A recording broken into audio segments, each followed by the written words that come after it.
I'm Stacey Galandi with Ask the Doctor, a Lifescript Cedars-Sinai Women's Health Report. Getting pregnant is a heartbreaking problem if you're one of the 10 to 15% of couples in the U.S. dealing with infertility. Couples struggling to conceive currently have several options, including fertility medications and in vitro fertilization. But those are costly. They have health risks like multiple births, and they aren't always successful. Like so many couples dealing with infertility, Ronnie and Romero Rivera relied on readily available treatments like in vitro fertilization. But the process was challenging emotionally and physically. Giving yourself shots, somebody could be scared of that. The hormones, you're feeling pregnant before you are pregnant. Weight gain, mood swings, my husband will tell you. And then I guess just the fear of, is it going to work? That last shot that you give yourself right before you go in for your transfer surgery, you're just like, is this going to work? Fortunately for the Riveras, it took just one round of in vitro to get pregnant with their son Liam. But that was after other treatments failed, including medications to stimulate ovulation and intrauterine insemination. Dr. Margareta Pizarska, a fertility specialist at Cedars-Sinai Medical Center in Los Angeles, explains.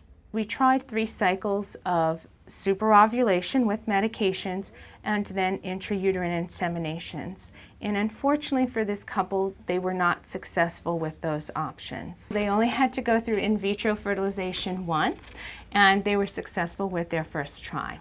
Now the Riveras are expecting another baby conceived naturally, which can happen in cases like the Riveras when the reason for infertility is not known. The month that when she had planned to start treatment, she actually called us because she missed her menstrual cycle, and sure enough, she was pregnant. So that was very gratifying for us. And thrilling for the Riveras. The embryology lab was going to be closing down during the holidays and through the new year, and that's when my cycle would have fallen into that time. So Dr. Pizarska said, come back in January and try again this month. So I went home and I told my husband, we have one last shot, and it worked. So we got to do it the fun way. We burst into tears. From Cedars-Sinai Medical Center in Los Angeles, I'm Mari Cartel. Thank you, Mari. Now to explain the research, we're joined by the director of the Center for Fertility and Reproductive Medicine at Cedars-Sinai Medical Center in Los Angeles, Dr. Margareta Pizarska. Hello, doctor. Thank you for having me. What are the fertility options that are available? So for women who don't ovulate regularly, we need to give them some medication to help them ovulate or release an egg at an appropriate time so it can be fertilized. If women have any type of tubal damage, we can move forward with technologies such as in vitro fertilization or IVF, where we can remove a woman's eggs and mix them with her partner's sperm in the laboratory to allow for embryos to develop, so then we can place those back into the uterus or the womb, and we bypass the tubes and allow for pregnancy to take place. For men who do not make enough sperm, we will sometimes do treatments that involve an intrauterine insemination, where we take the sperm, we wash the sperm, and place the sperm through the cervix and into the uterus, so the sperm has a better chance of finding the egg in the woman's fallopian tube. You mentioned fertility medications. With these medications, is there still that side effect of potentially having multiple births? The overall risk for some of the oral medications is about 5% of those couples ending up with twins.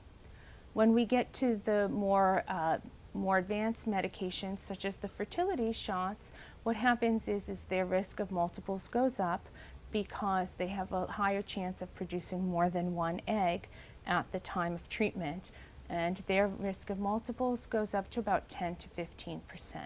If we don't want to use fertility drugs because of the chance of multiple births, what natural options are there? If a woman does not ovulate, sometimes weight loss will help to allow this woman to ovulate. These are women who tend to be overweight. Other natural ways to improve our fertility is women who might be underweight or exercising excessively. if they decrease their exercise, sometimes those women will start to ovulate on their own and will be able to achieve a pregnancy.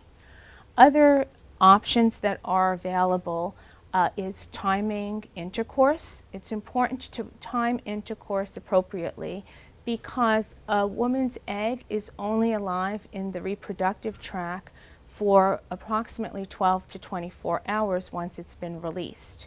So it's important to have intercourse before or at the time the egg is being released in order to have a better chance of getting pregnant. We talked about natural options, but what are the surgical options available?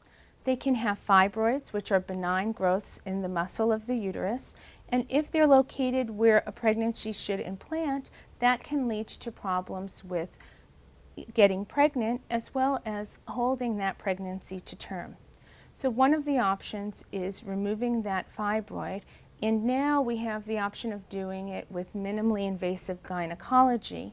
Polyps can lead to problems such as bleeding, but they also are present inside the uterus where a pregnancy implants, and that can act as a barrier to implantation. So we do remove those through a scope going through the cervix. What would you say are the 3 most important questions that a patient should ask their doctor about fertility?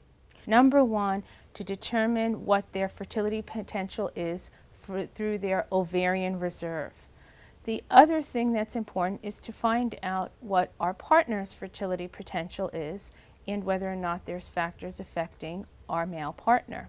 And the third important thing is determining whether or not our pelvic anatomy, such as our uterus and fallopian tubes, are healthy to conceive and to have a healthy pregnancy. Dr. Pizarska, thank you so much for joining us today. Thank you very much. And now, if you would like more information about infertility, just visit our Pregnancy Health Center at Lifescript.com and Cedars-Sinai at cedars-sinai.edu. This has been Ask the Doctor, a Lifescript Cedars-Sinai Women's Health Report. I'm Stacy Galandi.